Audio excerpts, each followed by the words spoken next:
H2K versus SKTelecom T1 AZire, our first ban of the day, followed by that Mordekaiser. Not going to let Garden have that one. Yeah, and, you know, coming in here, the AZire ban is so common when you play against EasyHoon because he is an incredible talent on that particular champion, so no surprise that they would go ahead and take that right out of the pool. Yeah, Gangplank out of the way as well. Rek'Sai banned out for H2K. Final ban on blue side incoming. H2K does have a little bit more flexibility, a little bit more leeway in the bans being on the blue side. They're going to use it for the Elise. Yeah, the Elise I think is a pretty smart choice, especially when you have Bengi in the lineup and he's more likely to be doing, you would expect side lane ganks. Elise, the best turret diving jungler, especially early game. We got to see that, in the first game of the day with Marin and Bengi getting off some tremendous ganks, and they won't be nearly as potent with the Elise off the table.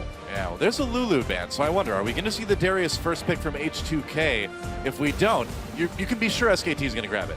What's interesting about SKT so far in this group stage is when they've been on red side, it's pretty much been Mordekaiser, Gangplank, Lulu for most of the games. They're just taking out power picks. Yeah. They haven't been sniping at one maybe pocket pick coming in.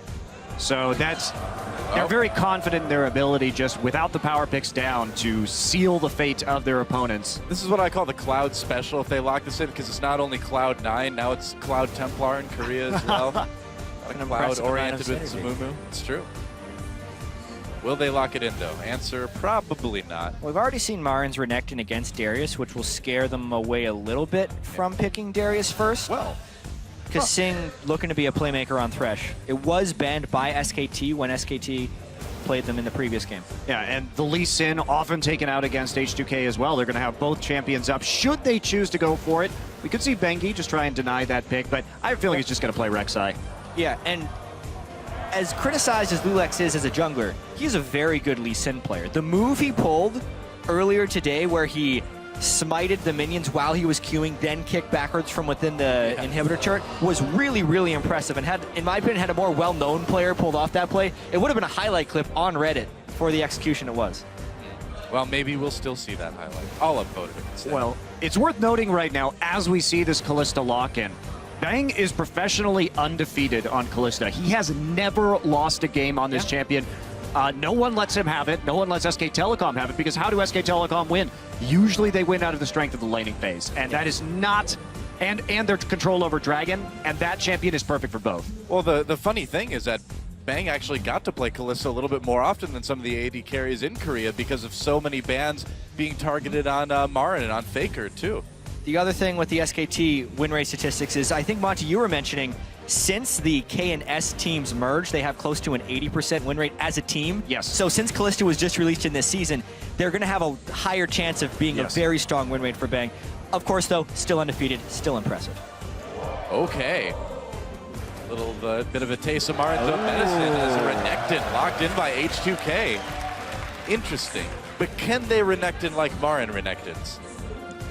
It's bold, I think, to pick SKTelecom's counter pick into SKTelecom. I'm excited to see how it works out. It challenges Marin's knowledge of the matchup. And I wonder how much knowledge Ottawamne has of that, because it really felt like when Marin had the lane as Renekton against Darius, he got that really slight lead from the early lane swap and then knew exactly how to punish it. I don't actually expect SKT to forfeit that lead to Ottawamne in the first place, so it will be a much more testing matchup, not to mention it feels like Marin's the one who kind of invented it. All right. A little bit of a blast from the past as Bengi's going to be taking that Evelynn into the jungle, and Wolf on Alistar would not be a big shock, I suppose. No, it's a really common Wolf champion. Yep. For better or for Wolf.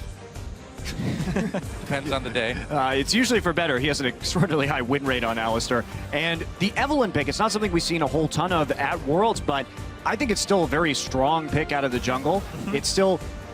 Evelynn is always powerful as long as she's somewhat viable, just because you're never going to be able to track her very efficiently. It changes the way you have to ward on the map. So it adds an extra wrinkle of complexity to the way the enemy team has to play. Yeah. Well, that Jinx pick wouldn't be bad for H2K to grab at this point, I would think. Jinx Thresh, a classic bot lane at this point. Yeah. But what is Ryu going to play? What does he dare bring against whatever EasyHoon's going to play? Yeah, he doesn't get to have the counter pick opportunity here. EasyHoon not Faker levels of counterpicking where it feels like Faker has a counterpick to literally every champion in the game in mid lane. Yeah. But Ryu's going to have to be somewhat conservative here. Twisted Fate is actually a good pick. I feel like it used to be more of a risky matchup, but people have started rushing cooldown boots and home guards on him, so it almost gives him the capability to split almost any lane and keep the pressure at least somewhat adequate. So I like that choice. Yeah, TF. Also, just great synergy. If we take a look at the side lanes here, there's going to be a ton of follow-up crowd control from Jinx and Thresh and Renekton. So he's got a lot of opportunities to really just chain the gold card into other forms of CC and pick up those kills. So what we could see EasyHoon again play that Rise. We just saw Faker play that matchup, no doubt. They have shared their thoughts on that, even though it was a blind pick Rise. Obviously, Faker doing quite well in that lane. What about a Victor here?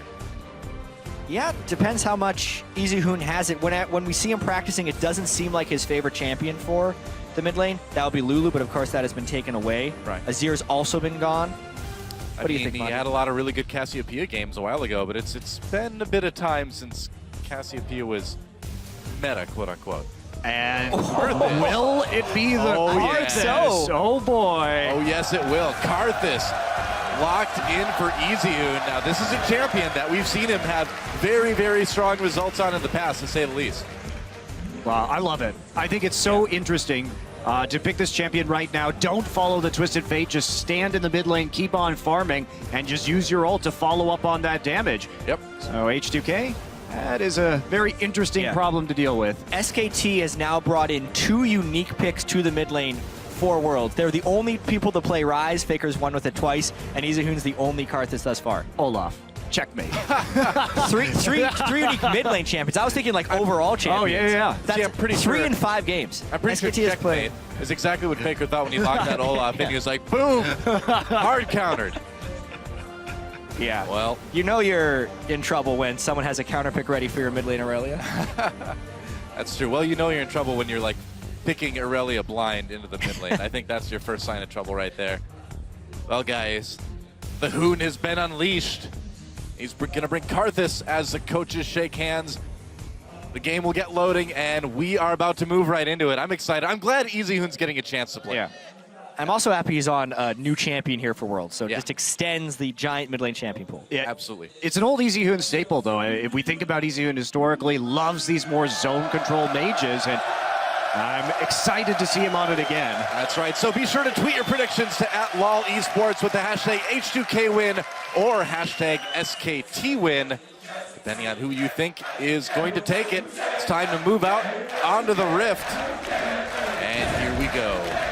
Our 4th game of the day here in our 2nd day of the 2nd week of group stages here at Worlds 2015.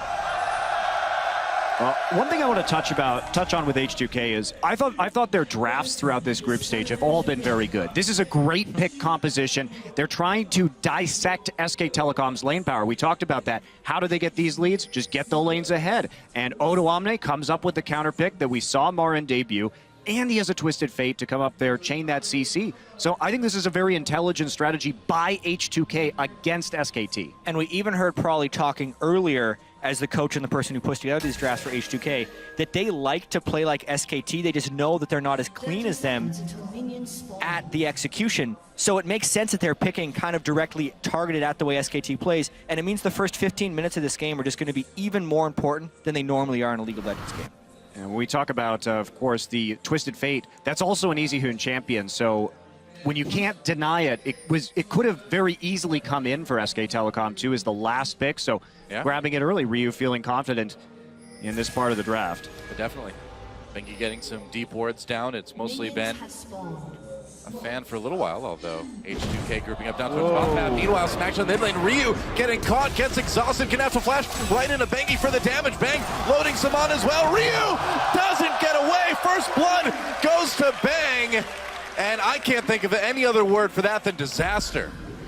Correct. That is, he had boots as well because he was hoping to have a little bit more mobility in that laning phase to dodge Karthus defiles, but he was really just trying to deny, I think, Karth is taking some small Raptors over the wall for a slight experience advantage. He ends up giving him assist and burning both of his summoner spells. That is awful. You're right there, just a disaster for Ryu. And that's not what you need on Twisted Fate. To survive the early laning phase, you need to hold that teleport usually to get a second Doran's Ring or a Doran's Ring, or start building up into some items. So now he's just going to fall behind and get pushed in, and this is really going to set the tempo on the mid lane in a very big way. I think so. Wolf and Bang now with a bit of a lead early on. They haven't gone back and spent that money yet, obviously, but it's something that H2K is going to definitely be worried about.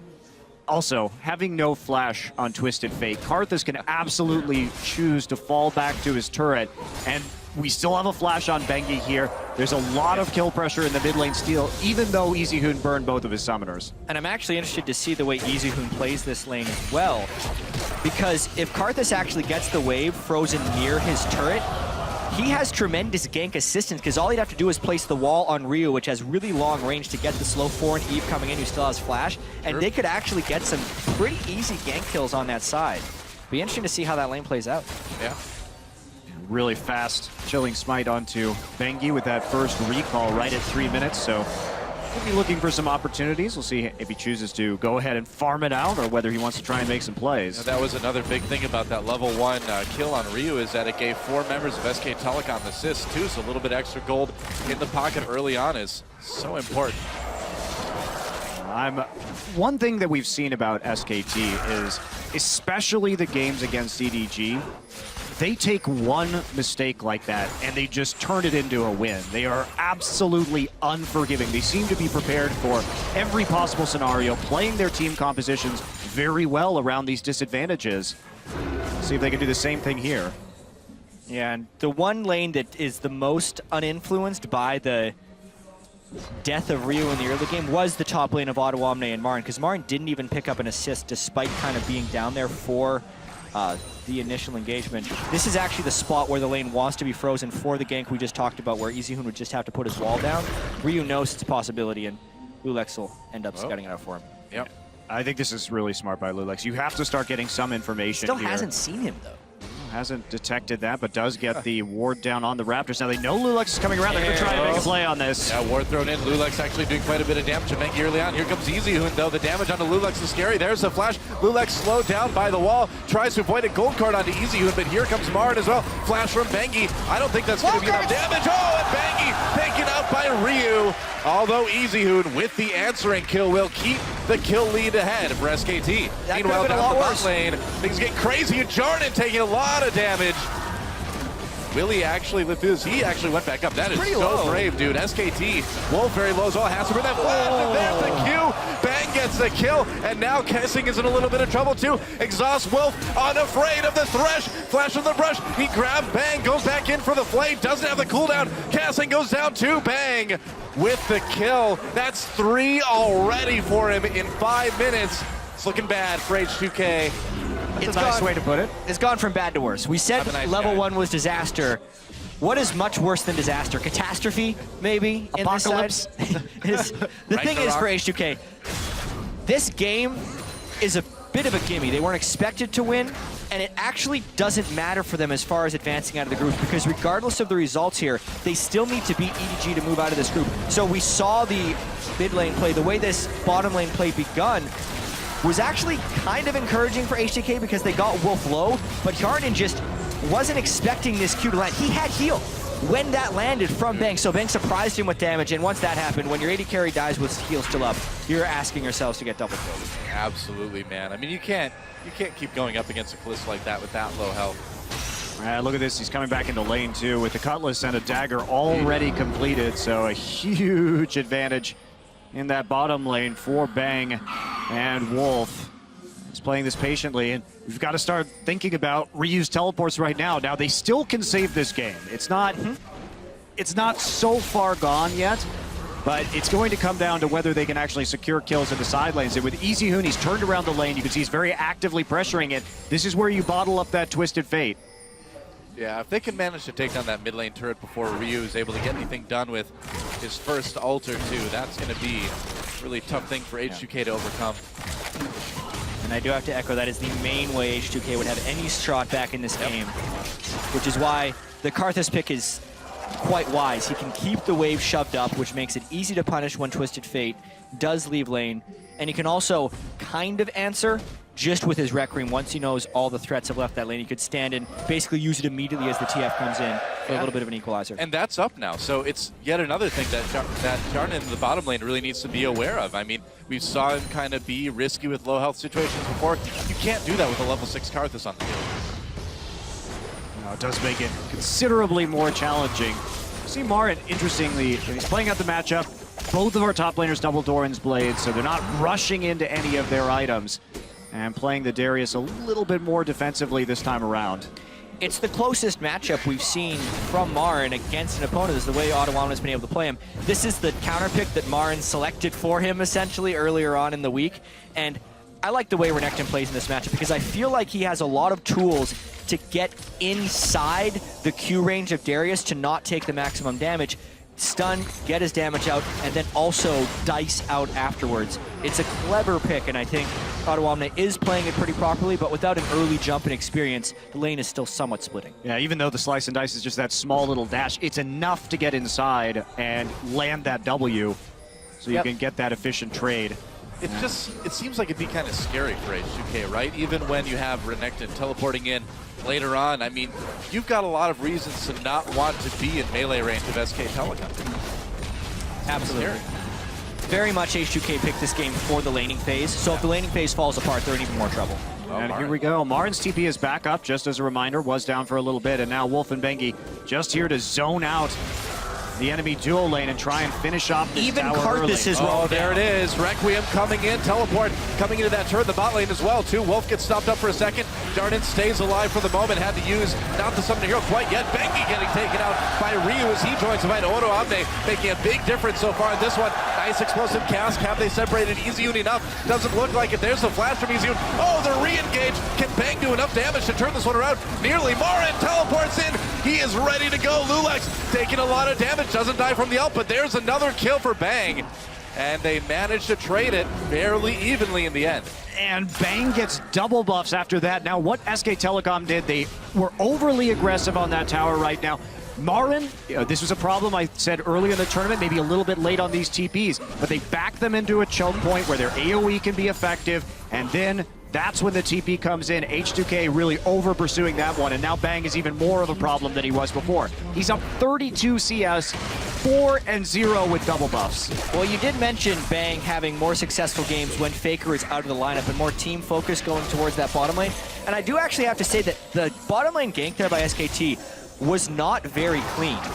I kind of disagree with the Karthus roaming down so early because the Twisted Fate is naturally going to match that. You can use your Rec Room from lane and then punish once the teleport comes in from the Twisted Fate.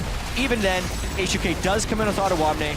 Darius was biding his time because SKT probably didn't think they needed him. And at the end of the day, it was a one-for-one trade. It's just the leads SKT had beforehand were huge. Well, chilling smart on AZike there. Bengi has to flash away as Ryu comes in, gets knocked up. The disengage just for SKT. Lulax pulled into turret range. No. Wolf is going to push Lulax farther into turret range.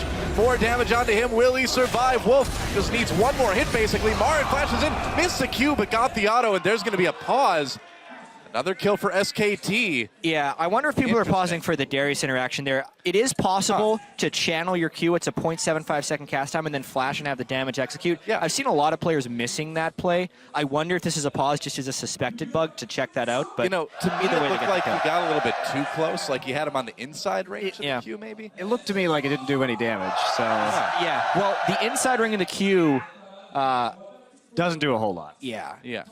Enemies hit by the handle do take 50% damage and do not get a bleed stack. But I've seen that a couple times looking like it doesn't do any damage as well. Oh, we'll see what happens here. We'll hear what the pause was actually for. I'm purely speculating here. I mean, in the end, they got the kill.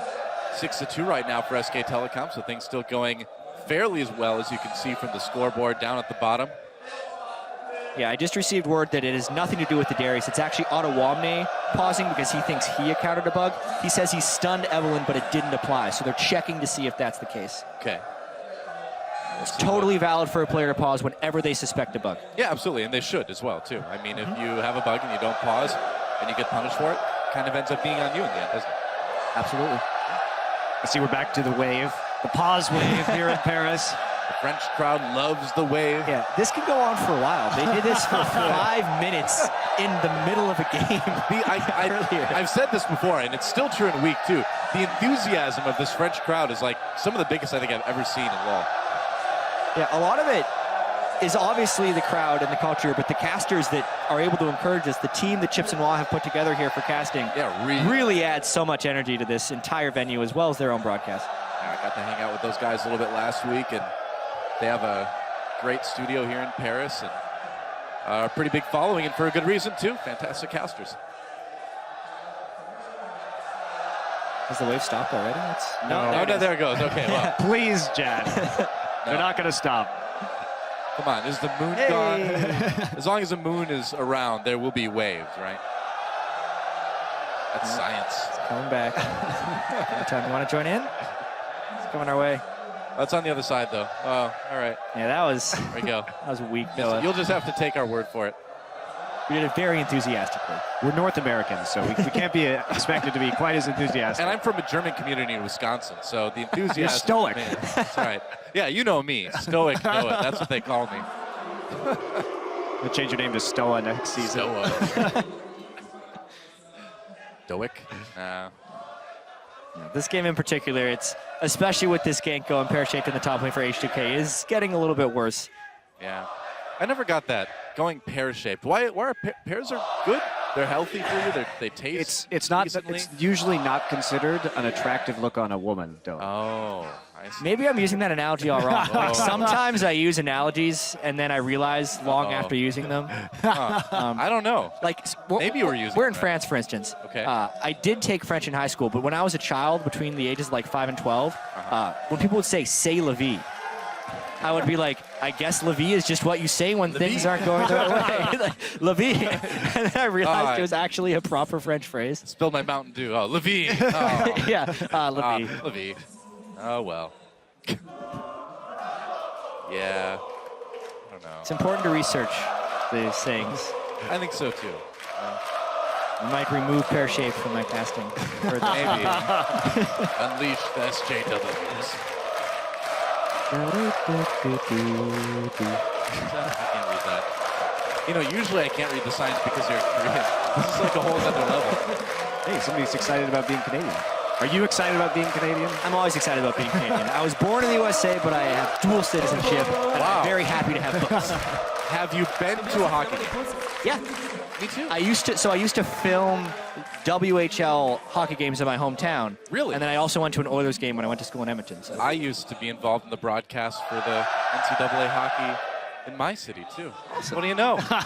We're hockey broadcasting buddies. We're bonding with this pause time. We are. You're getting to hear us bond in real time. That's amazing. Well, the pause is still ongoing. They're saying Hoon right now. For Hoon! The Hoon. I don't know what's going on. Well, we're in a pause, and the French casters are being very entertaining. Yep. We're gonna step up our game. Talking about hockey. So. We're not going out to the audience, so this is a nice, chill. See, this is strange conversation. Well, see, this is what it's like for Monty and I most of the time, Jad, is that the audience that we're speaking to isn't in the same studio as us usually. So we don't really get any feedback. I think it's a much more relaxing tone because you don't really need to worry that there's all these people just sitting in the audience waiting to react to what you're doing, just kind of bored. But people just get to listen in. They still get to see the venue being excited. You just pretend that the crowd is laughing at all your jokes instead. Makes it a lot easier. Look at how excited they got over that last thing you said, Monty. They're like, you're right. We love your jokes, Monty Cristo. They're the best. No, they're not. Even I can admit that. You're right. Well, guys, while we look into the issue on stage, we're going to send it right over the analyst desk for their take on this game so far. We do have some time while they deliberate. Based on the information that they have, our QC is going to be looking at the logs, figuring out what needs to be done in reference to the proposed stun or the supposed stun that did not happen. With this time, though, that we have, I think we should talk about the game as it is currently playing out. SKT with a pretty significant advantage, most of that advantage resting on Bang so far in the game. For sure. Like the double kill in the bottom, the mistake from Yarnan was massive, not flashing, not healing. It was rough, that double kill. Yeah, it certainly was, and it shows like there's a kind of disparity, and we've seen it in the past, but it's not until you're against a great bottom lane. The difference between Hyunan and Kasing. Kasing is so much of a presence in that lane, and when you focus him, he gets a lot of outplays, but they went on Hyunan then, and he backed away very early, mistimed the flash, mistimed the heal, and Kasing still nearly outplayed it by himself, but just wasn't able to get it done. You're a veteran of the bottom lane, Tabe. In those scenarios, I think typically people, say that the support dictates the lane. Your opinion of Kasing and the way that he's played so far this tournament? I think, how do I pronounce his AD? Hyunan? I think Hyunan has a huge mistake of not using double summoners when they're engaging with their enemies. But I think even they use the summoners, they can't beat Kalista because Jinx and Kalista is always lose. Jinx is only good at late game, and Kalista is super good at early stage. But I think why SKT is leading so much now is because of the huge play of Wolf. He has multi-target pulverize, and he saves the team. Wolf's been coming up big. There's no doubt about that. The other thing we're talking about it is why do you blind pick Thresh? Like, Kasing is a great Thresh, but Wolf's Alistar, man, is like second to none. He showed it at MSI. He's showing it again this game. He is just able to set up so much, and his knowledge of how much damage he can take with and without ultimate just creates all of these baits. You saw it in the big turret dive down bottom lane. He had his flash still, like just absolutely no hesitation on baiting the whole team into that brush. It's like what I want to see is more Janna. I want to see Janna blind picks because it's so good against this Braum that everyone's picking, good against the Alistar as well. And if people start picking Janna, we might see a Soraka, we might see a Nami, and that's interesting to me. New supports coming in. I would love to see the kind of the rock, paper, scissors of support and the bot lane come into play. Something else I want to look at is that top lane, though, because the last time we saw the Darius and Renekton matchup, Marin was on the other side of it, and he was absolutely throwing the hammer down as Renekton. We switched it up this time. He's playing Darius. He's going even in CS, no problem. Yeah, and this is something that I like to hit on top laners is he changed the tempo of top lane by investing in a second Doran's Blade. And what that does is it actually slows down the Renekton because he can't get the auto attack reset out of that Tiamat, and he can't really do it. He can still win trades, Renekton, but not to the same extent. And Darius gets that little bit tankier, which means he can live through the lane, he can lifesteal up, and I guess at least trade relatively effectively. And I think that's really smart from Marin, showing that he knows exactly how to use items to his advantage as well as a way of manipulation. But I have something to say because we know that Renekton is really counterpicking Darius. But on the other side, we can see that they have SKT picking Karthus and picking Eve. Eve is really effective for early threats, even though maybe he is just ganking mid, but before Eve is appearing on the map, maybe Renekton is really have a hard time because he didn't know where is Eve. And when Karthus is level 6, he can't have a match too. Yeah, he can't ever push up the lane because of that inherent pressure that Eve does provide. Right. Lots of early game and global pressure supplied by the Evelynn and the Karthus. So let's move on to that Karthus pick. Right? Karthus in the mid lane. SKT's been pulling out a lot of unique picks that no other team has played yet. And we had the Rise, as Jat mentioned in the pregame, as well as the Karthus now. Olaf from the mid lane. This is a team that clearly has a lot of tricks up their sleeves. And the question is, how many more do they have? I think it's funny that EasyWoom comes back with the card. It's as if they kind of froze him down and then like crack the ice and then he's back. Comes back with the card as the AZike ban came in, which he's known for, I guess. But I think the card was interesting just because of the point that Tabe highlighted. But it's also important that it was something that I want to touch on, like with the matchup Renekton-Darius. I haven't seen a lot of it since the changes, but I think our opinion of it might be a bit skewed because in this particular game, EDG versus SKT, we need to keep in mind that Amazing J got really screwed over by the lane swap. He got into a lane that was pushing out and he lost a lot of CS because of that. That is a very good point. I just want to quickly remind the viewers at home, the reason we are at the analyst desk right now is because there's a pause on stage due to a supposed bug. Odoamne claiming that he was supposed to have stunned Bengi in that engagement. It didn't go off. So again, they're looking into the logs, trying to figure out whether or not any of that actually went through. And if it did not happen, deliberating as to whether or not a remake should be offered. As that happens, we have some time to continue to talk about the game. On the side of H2K, given the way that the game has played out so far, right, they're about 3K, 3.5K down. Pretty significant number at this stage in the game. What is going to be their ticket back into this game, if anything? I think that's really hard to dictate just because of how far ahead the Kalista is. I would have said that the late game scaling of Jinx once she gets 3 items should be a recipe to be able to do that, and they should be able to funnel the TF into that lane to really help lock that down. The problem is that he's got like Berserker Greaves pickouts versus a completed Blade of the Ruined King, which just means that trading becomes nearly impossible in that lane. So if they are going to get back into the game, it would be through the late gaming, I guess, team fight that Jinx can bring with all those AoE rockets, but against a Fed Bang, like that is very difficult. Tall task, to say the least, especially when you have something like a Renekton where you're looking to put the pressure on early, not necessarily to rest on your laurels into the late game. You know, moving away from this game, though, since we have the time, looking at these two teams in the tournament, currently, H2K, there's not a ton of pressure on this game because, as Jat also mentioned, victory here doesn't secure them moving on. The more important game is looking ahead to EDG. So I actually want to take a moment and talk about this team and the preparation that they need to be doing for a matchup against Edward Gaming. I feel like if we take this game they're currently in, it kind of shows that H2K has a very smart draft. I think the TF blind pick into the Evelynn was smart, and it shows that they can adapt. EDG have not shown any kind of signs of adaptation in a pick and ban. They kind of just don't look at the other side of the pick and ban at all and just pick their champions. And I think that is H2K's like kind of key to kind of open up the lock to EDG. I have to mention that because we have put so much emphasis on the top laner, AZike today, and after the game when BKT and H2K, when H2K wins, I hear that from the interview from Shox that Opdawamne said that AJ has a lot of mistakes and it is his job to exploit him. That means I think it is really important to when someone says he is very confident in winning the lane.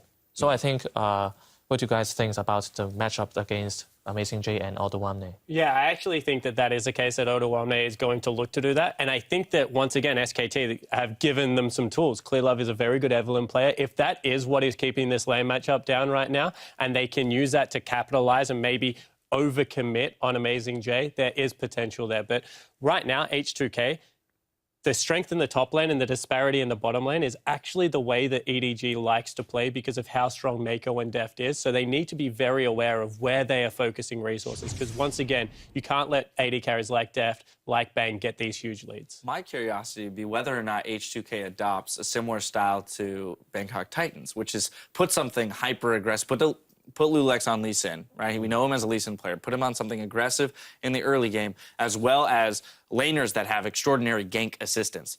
Secure yourself a couple early kills in the first 10 minutes of the game so that you can take over fights when it comes to the Dragon, which is where EDG does fall into large engagements, and they follow through on them entirely, whether or not they're on the losing or winning end of them. I've said this the whole time. Running gun style League of Legends against Chinese teams is very good because if the game is equal, regardless of team comps, the Chinese teams will fight you. They cannot give up objectives. It's like against their DNA or something. So exactly what we saw in that SKT game where they just went hard commit. They will continue to do that if you pick early game against them. And also it's kind of perfect because Casting is also known as the trash player. And I think he's the kind of guy that can impact the map the same way Moss did in that game. And like speaking of Opdawamne, coming into the tournament, I saw him as a weakness. I saw Lulex as a weakness. But I think Opdawamne has played in this tournament better than he has all split long. So that is very important to highlight. Upside for them there, especially considering the meta as of right now. But other than AZike that I mentioned a lot today, I think EDG's bot lane is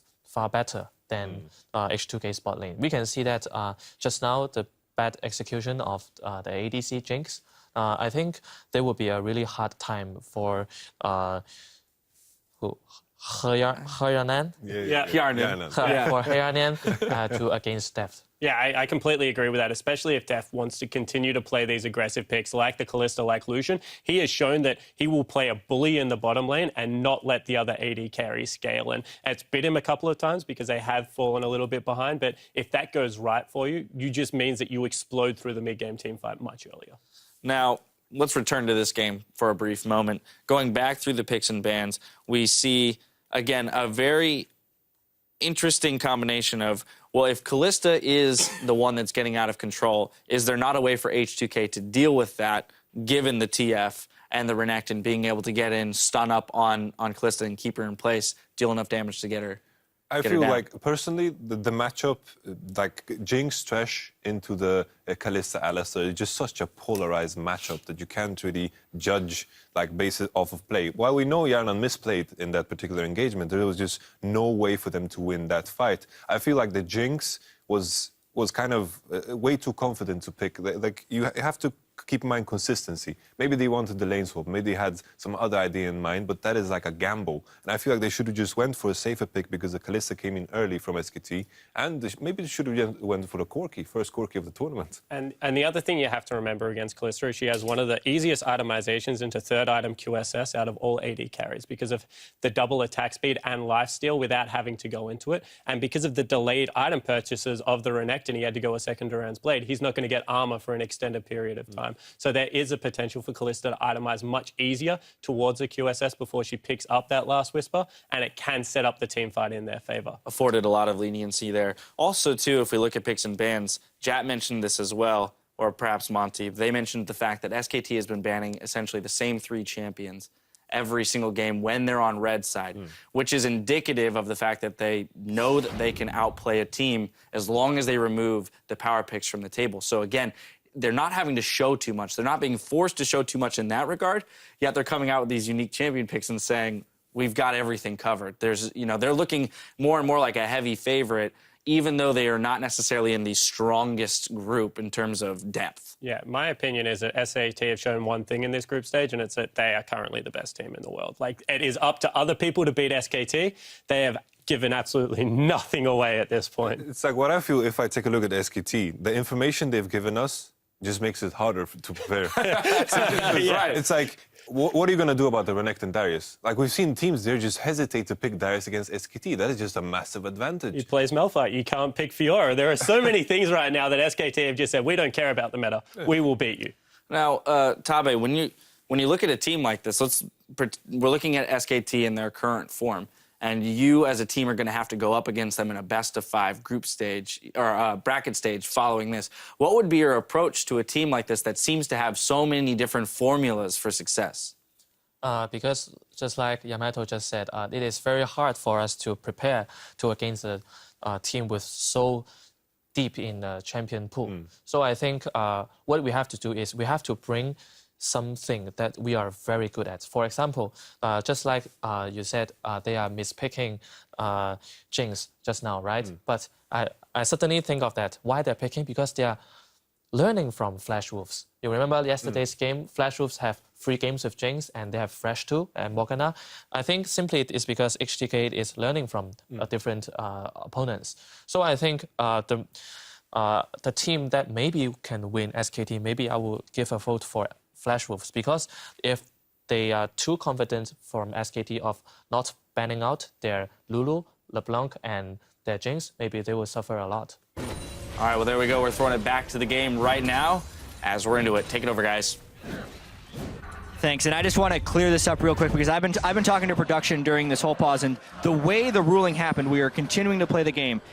What happened was AZike went to stun Bengi's Evelynn as Bengi was flashing away. The reason it paused is because it did not stun him after the flash. That is a bug and was confirmed as a bug. However, after the flash, no H2K players were in range to reach Bengi, so the referees are not allowing a remake or not offering a remake for that stun because they do not think it had a meaningful impact on the game. Yeah, Lulex was close, but all his abilities were on cooldown and his flash had already been used. Yeah, we also watched the clip many, many times to try and come to our own conclusions, and it didn't seem like Bengi was going to die or even take damage if the stun had landed. Well, yeah, the only other person nearby you could say was Ryu. He was knocked up and still out of range of clicking for that glow card anyway, so no chance there as well.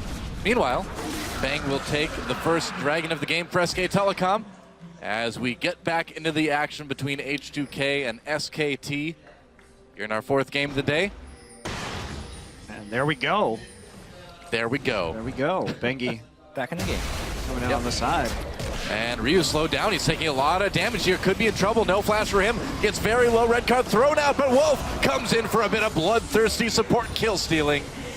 That's how I like to come back from a pause. Full combo, killing with the Alistair. This is looking like SKT 4,000 gold up. We also had a brief discussion during the pause about whether or not H2K would even want this remake because it's so hard for them to beat SKT, and they need to be able to keep their morale high for the next game against EDG. It's going to be an unfortunate thing for them that they have to come back from potentially getting beaten down pretty hard from SKT here and have the group-defining game against EDG. Yeah. And meanwhile, Bengi and Wolf able to get into the enemy jungle now, take care of some wards, throw down some of their own. Don't find that one. Nope, now they do.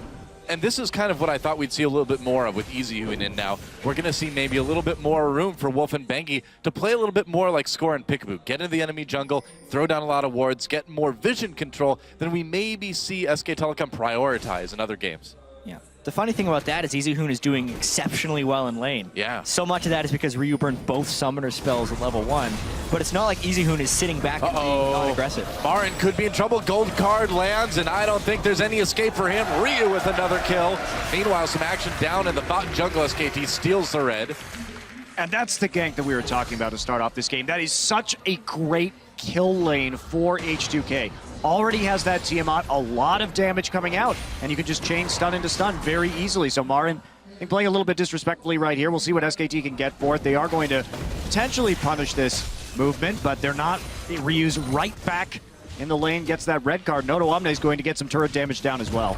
Yeah, Odo Omne getting a lot of damage done on that tier 1 turret up in top lane, and he may actually be able to take that out. In fact, I think he will. It's absolutely huge. The more ganks like that Ryu can get, the better. This injection of gold is actually pretty good for H2K in the grand scheme of the game. Despite all the bad things that have happened for them, 3,000 gold at 14 minutes is not insurmountable by any means, especially if Twisted Fate can get off good ganks without being punished. Well, Ryu's stayed relevant. I mean, yeah, he's died 3 times, but he's also gotten 3 kills. He's way down in farm and lane, but if he can start making more of these ganks, maybe they could turn it around. Still a tall order, but yeah, they're doing what they need to do at this point anyway. Definitely bouncing back, and QSS second now for Bang. Why so, not? I mean, when you get this far ahead, that's a great question. Why not? Okay, well, you can QSS Hook, you can QSS the Renekton stun, you can QSS Gold card. There's a lot of CC to worry about. And because he has so much more money, it basically doesn't matter. I mean, he's up against a Jinx with a pickaxe and Berserker Greaves. Yeah, the reason you wouldn't want to go QSS second item under normal circumstances is it puts you so behind the damage curve of the opponent AD carry. Hjarnan is sitting on enough gold to get a BF sword right now, but not even finish his Infinity Edge. Bang will maintain his lead. He has more than a QSS worth of gold ahead of him, so he still has better offensive capabilities as well as not being able to get stunned for duration by TF now. Yeah, to put that in perspective, right now, Bang is about 2,000 gold up on Hjarnan, so that's what's making it work. Well, when you get first blood, 3 more kills after that, it helps quite a bit. Meanwhile, some action to EZU in the mid lane, gets flayed in. Nice explosive cast. EZU in a lot of trouble. He's going to get taken out easily, and that is yet another kill for Ryu. The ganks are starting to happen for H2K. Well, that's what this composition does. They are very good at making picks with this composition. See, Marin had missing that apprehend, but they do take down that tower in the top lane in response. You have to be very careful, and they Here's the dive. Good pressure by H2K. They're trying to fight back Martin. 1v4 under the turret. Yeah, gold card's going to lock him up, and that's all H2K needs for an easy kill. Hjarnan getting that one. A little bit of damage on the turret besides. 2 plays in a row, extremely crisply executed. If they can continue this rotation, it will be extremely impressive. Kill in mid, kill in bottom lane. Ryu used his teleport because he wants to save the mid lane turret, and he actually does. H2K is just destroying these last few minutes of the game. Now they're going to get another turret here too, Hjarnan in this minigun form, and the play on the map has been pretty darn good for H2K. Playing this composition out beautifully, and this is a tough road to hoe for SKT because they don't really have a lot of siege here. They have a Callista and a melee Darius and a relatively short-range Karthus to try and punish this mid lane turret. The wave clear's there for H2K. It's extremely hard to push against a Twisted Fate, especially one that has cooldown boots with home guard. Even if he needs to go back, he can get back to the lane as quickly as possible. And if it wasn't for H2K having all those pretty big missteps early in the game, their execution in the last 3 minutes would have been enough to actually pull them ahead of SKT. This is very promising for H2K as they look forward in this group, even if they don't win this game. Yeah, I mean, honestly, the pause seems to help them get their heads on a little bit straighter here. The cohesion looks much better since the pause has ended. Wolf tries to make a play there on the Lulix, doesn't quite connect. That turret's starting to take a little bit of damage now. Dragon up in 20 seconds, too. Ryu actually getting the Lich Bane first here, so prioritizing some burst in the ganks as well as an opportunity to split push, because it's going to be difficult, especially with that teleport on EasyHoon, to follow him up. So maybe looking for some more tower pressure here. And when you're behind, you need to just make those man-up plays. Go somewhere else, try and beat them 3v2, 2v1, something like that with a bit of burst from the Lich Bane, or just split push and don't fight them until you get back into the gold game. Yeah, SKT gets an unopposed second dragon, and if they can keep this up, that's going to be cause for concern for H2K a little bit later. And I mean, how many times have we seen this in Korea, giving up a turret here and there, focusing on those dragons and coming out with that big advantage in the mid-late game. Oh, Bang loads up. Wolf goes in. There's a knockup on Yarnin, pushes him back. Out from under turret. Looks like a solid gank for SKT as Bang grabs another one. Meanwhile, Ryu with the 1v1 on EasyHoon. 1 for 1 on each side. 2 plays were happening at the same time right there. They traded flashes in the mid lane to get that kill. Bottom lane, they kind of traded flashes as well. Now it's all about the turret push. Trading an inner turret for an outer turret, though, is always an advantageous move. Now we'll see how far they want to push it, though. Looks like they may be collapsing up through the mid side, just pulling back, not going for an inhibitor turret quite yet. Now they could take the red buff here on their way out, so it's jungle control if nothing else. That was a great call from SKT too, because they saw the Destiny go up and then they immediately knew that the TF wasn't going to the bottom side and they could go ahead and make that play. Yeah, let's check this one out again. Pretty easy gank onto Easy, and looks like AZike helping out a little bit there as well. And Ryu with the flash gold card. A little bit of revenge. So they ended up burning more on that gank than SKT burned on the gank in the bottom side, but they still did convert another kill onto EasyHoon. And not only that, but the effect is too, as soon as H2K backs, SKT walks up into the mid side, gets another turret, but still trading blow for blow a little bit, but SKT taking now incremental advantages after falling a little bit behind in the pressure game. I feel like this is a little bit of what we saw in the first meeting between H2K and SKTelecom, where they managed to keep it fairly close in the early game, and although we had some weird stuff happen in this game, they made up for it. They made it close enough, but now, just like in game 1 between these two teams, SKTelecom starting to jump ahead a little bit every few minutes. Question now becomes, how is H2K going to defend against SKTelecom's Dragon pressure? They have a very fed Kalista here. Yeah. SKT is going to look to close this game by repeatedly fighting around the Dragon and trying to secure it. So that means H2K, they need Dragon Vision because their pick comp has to intercept SKTelecom on the way to that objective. Yeah, to me, H2K would want to wait as long as possible on that and only contest the 5th Dragon. Unless they can Bold. get... Honestly, that is the way European teams or North American teams have generally dealt with the Dragon Snowball. They wait until the last minute, hope to turn the game around before that point, and if they can't, then they fight exactly on the 5th Dragon, and it works much better than in other regions. So, for instance, in the LCK or the LMS, oh, there might be a fight coming into the mid lane. I'll get to it. Could be, yep. Turning slowed down a little bit. Teleport's coming in for SKTelecom. Marin gets it with a big apprehend. They're going to get flayed as they try to chase down Kasing and Lulax. Ryu on the run already, going to turn around for a little bit of damage. Kasing goes down. There's another kill for Marin. The second of the game, and a good fight for SKTelecom taking out that bot lane. Marin instantly flash apprehended after TPing in right there because he knew he was going to have to deal with the slow coming in from the box. So really setting up that play well, getting the deep ward in so they had a teleport target. Yeah, SKT might actually be at the point where they can apply Baron pressure on top of the Dragon Snowball because they're now at a 5,000 gold lead.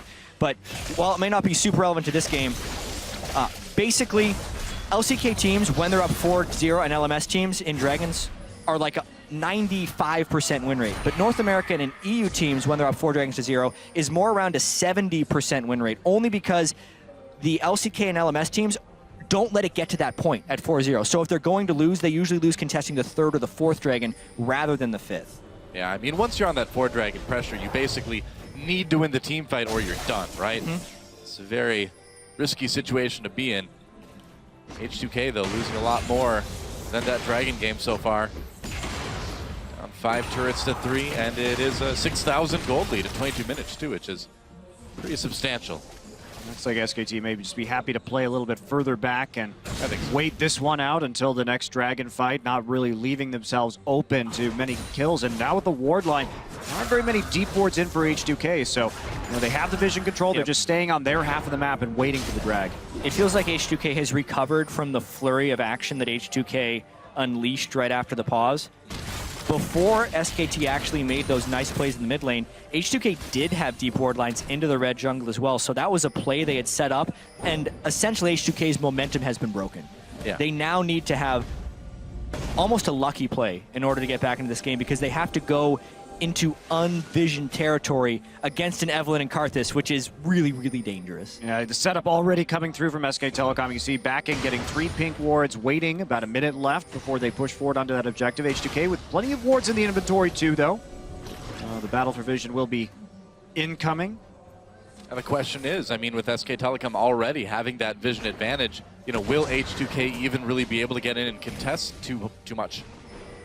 Yeah, they're going to try and just make sure, cover their bases, not let the Baron go here either. Yeah. We get some vision around that. Marin going back for one last recall.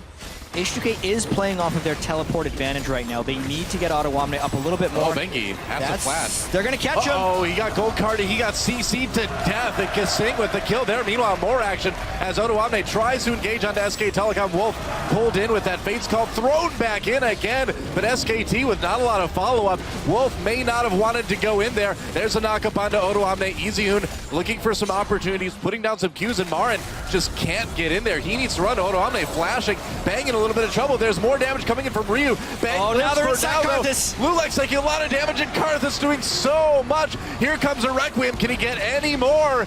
Gets one onto Kasing at the end of all of that. So it looks like it's going to be 2 for 1 in favor of SKT. It's the second time this game that I think that H2K is really overextended for a play. The first one was responding to the tower dive in the bottom side. They had the advantage right there. They got the pick.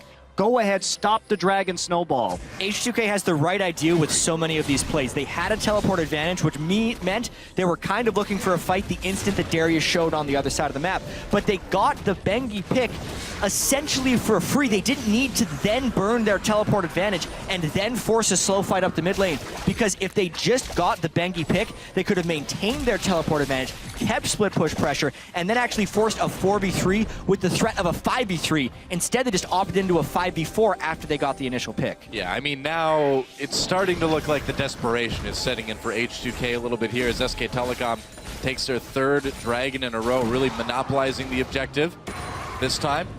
Monopolizing the vision, too. It's also, don't run into a Karthus. Under turret. Under turret. Don't do that. Well, It's one of those things now, we don't see very much Karthus played professionally these days, so sometimes you, as a team, have to readjust to how you play against a particular champion, but Karthus is getting scary now. His rod is maxed out in terms of stacks, has the Abyssal Scepter, and now he's starting to go into some more needlessly large rods. And he, of course, is going to be a monster in the late game if you give him that opportunity. Uh-oh. And the scary thing, too, is the scarier Karthus gets, if he hits one ult, Marin could just pentakill them. It's the scarier Darius gets as well. Scariest. That's what you call him now. Maybe not right now, but soon. Maybe after he gets a few more kills. Resetting champions are just tremendous with Karthus. Karthus has kind of fallen so far out of meta that you don't see it that often, but the synergy is absolutely massive. The amount of upfront damage he can do, even if he just flashes into a team fight, dies, and ults, is almost enough to set up Marin for just 1 Q ultimate and then start the reset chain. Yeah, I mean, when you've got champions like Renekton, Gragas, Thresh all going in, you're going to be sitting right on top of that Karthus if the team groups up on him. I think we have to ask, too, how much more Karthus are we going to see this tournament in a meta where assassins are not very prevalent? And, well, Bengi, big ult on the H2K as they try to disengage. Nice, Wolf throws himself in there right under Ryu. Ryu in trouble, shut down for Karthus, and they're continuing to push ahead. Marin comes in with a nice 2-man apprehend, a big Q onto Kasing and Yarnan in a lot of trouble after support goes down. SKTelecom tears apart H2K, and they're about to tear apart that Baron, too. It's another time Marin comes in with a really strong flash apprehend, and another play that is generated in the mid lane for SKT. H2K, all their plays have been about side lane control, but SKT is then attacking where H2K is weak. Ryu cannot teleport to stop a fight if he started on the fight, and now Lulex, he's trying to be a miracle maker, but there's no way. Wants to be the hero, but it's not going to get close enough as SKT takes a pretty easy Baron. Lulex on the run now. We'll see if he gets out. He might be able to get himself executed in time. I think that's the hope of this thing. Oh, nope. Slow him down. Yeah, he slowed him a little bit. But I think there's another friend coming. Uh-oh, here comes Morin. Pulls him in. And a little bit of flare before he goes down. That's something at least, right? So my point about Karthus, low assassin meta, teleport's very common, and you can follow, quote-unquote, people's teleports with that ultimate, and we're going to take a look at this fight again. Exactly. Ryu was up pretty far to try and keep the wave pushed, and it's also due to the lack of deep vision. H2K didn't have any idea there was the whole team running down the mid lane. They had no idea where anyone on SKT was, so really a positional error by Ryu there, and the rest is SKT just capitalizing and coming in with the big flank. No team at Worlds has been able to capitalize on opponent missteps as well as SKT. And now they've got the Baron, so that solves some of their issues when it comes to setting up some of these sieges. Their composition is very well known for. Ryu there has to take the exit via the gate. A little bit worried after getting pushed out of the mid lane. And he should be. Here comes Marin, blocked off by those Flame Chompers. You know, he didn't even need to use his teleport to get that flank last fight, so he still has that available. It's pretty scary as SKT moves into the mid lane, trying to take out that inhibitor turret. Yeah. Baron buff and an Alistar, so not only do they get a long time to take down the turrets, if they do want to dive, if they can get the aggro onto Alistar, the reduced damage will be able to reduce the turret damage, which normal tanks can't do since the turret has 85% armor penetration. Straight damage reduction can get around that. Well, for now, SKT held off. The wave clear is pretty good for H2K. Ryu can handle a lot of that, even if it is Baron buff. But it seems like it's only a matter of time. And a minute 30 till Dragon comes back into. Oh, there's a Requiem. SKTelecom going in. They want the turret. They're going to burn the Karthus ult to get it. And they will get it. Wolf comes in, takes a lot of damage. He's going to pop his ult just in time as SKTelecom chasing down H2K. Bang! The damage from Bang is insane right now. Double kill. Can he get more? Triple kill. I believe he may have. No, now Quadra yet. As Lulex and AZike still alive, but doesn't really matter. I think SKT is ready to end this one. Beautifully executed play there, pushing them off the turret with EasyHoon, and then when H2K thought it was safe to come back in, that's when Wolf attacked. That's right, and the attack is successful. The Nexus turrets go down. There goes the Nexus, and SKTelecom will close it out just shy of 30 minutes. It's another win for SKT. They're 5-0 in the group now. Yeah, sets him up for a pretty solid first place performance in this group stage. Yeah. And now we have to turn and see H2K. You know, they fell behind early. They had that unfortunate death at level 1, which set Ryu really far behind. But honestly, credit to them. I think they actually played out that mid game quite well considering the deficit. They really did. SKT is on their way to a 6-0 group and has looked very dominant in this group. But for their games in particular, H2K has been much harder to beat than EDG was. Honestly, I think H2K has the best games against their poor record in this tournament right now. They've been losing a lot, but their losses, they've still looked fairly good at certain points in it. Yeah, H2K has had the right idea on a lot of plays. I do have to talk briefly on SKT here, though.